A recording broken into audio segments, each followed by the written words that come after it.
Est-ce que tu t'es déjà demandé pourquoi on tombe amoureux de personnes qui nous font du mal? Pourquoi, même quand tout en nous crie « pars », notre cœur insiste pour rester? Tu n'es pas seul. Cette situation est bien plus fréquente qu'on ne le croit. Et aujourd'hui, on va en parler, sans jugement, avec bienveillance et clarté. De l'extérieur, tout semble simple. Si quelqu'un te fait souffrir, tu t'éloignes. Mais à l'intérieur, dans cet endroit fragile où naissent les émotions, rien n'est aussi évident. Parfois, même quand on sait que cette relation nous détruit un peu chaque jour, on reste. On espère. On attend un message, une attention, un changement, qui ne vient presque jamais. Mais pourquoi est-ce qu'on s'attache justement à ceux qui nous blessent? Souvent, ce n'est pas vraiment la personne en face qu'on aime, mais ce qu'elle représente. Cette personne réveille quelque chose en nous, une blessure ancienne, peut-être, le besoin d'être vu, reconnu, aimé, sans condition. Et si, enfant, tu as manqué d'affection, de sécurité ou de validation, il y a de grandes chances que tu sois attiré inconsciemment par quelqu'un qui reproduit ce même schéma. Pas parce que tu veux souffrir, mais parce que ton inconscient espère, cette fois, réussir à guérir cette blessure passée. C'est ça le piège. On rejoue les mêmes histoires en espérant une fin différente. Et le cerveau y joue un rôle aussi. Quand une personne t'ignore pendant des jours, puis t'envoie soudain un message tendre, ton cerveau y voit une récompense. Ça active la dopamine. C'est le même mécanisme qu'on retrouve dans les jeux d'argent. Tu ne sais jamais quand l'attention va revenir, et c'est justement ce qui rend le lien si addictif. Ce n'est pas de l'amour, c'est une dépendance émotionnelle.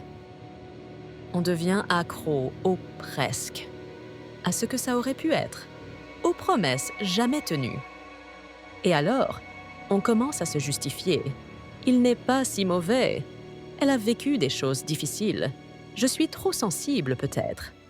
On se remet en question, on accepte, on se tait, on espère, on change, on se diminue, juste pour que l'autre nous aime un peu plus. Mais à quel prix? Trop souvent, on confond intensité et amour. Mais laisse-moi te dire quelque chose. L'amour ne fait pas mal en permanence. L'amour ne te fait pas douter de ta valeur. L'amour ne te fait pas te sentir de trop. Ce n'est pas ça, l'amour.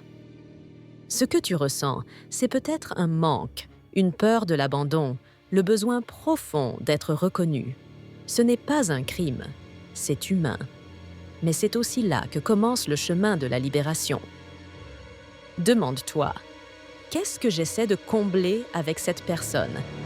Est-ce que je suis vraiment amoureux? Ou est-ce que j'essaie de guérir une ancienne blessure à travers elle? Est-ce que je me bats pour cet amour? Ou pour être enfin assez pour quelqu'un? La connaissance de soi, c'est le début de toutes les vraies transformations.